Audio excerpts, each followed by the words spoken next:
started helping the deaf community in 2013 because yung opportunity sa kanila nakita namin na wala talagang open job opportunity para sa kanila. Nakita ko yung opportunity na sila, they are capable of working, especially in the tourism industry because of using their sign language.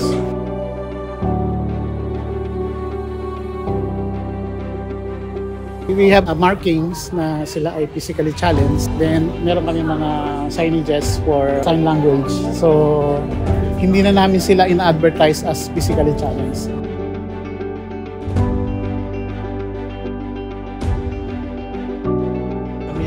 Parang point person na maghanap.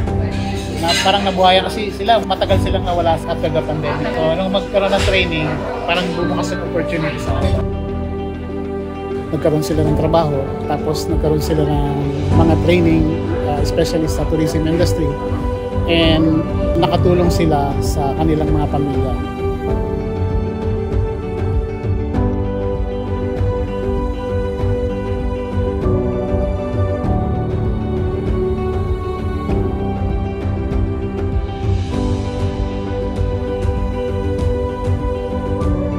Mas bigyan nila ng pagpapahalaga ang mga may kapansanan to give them an equal opportunity and the right training and accept them as a normal person.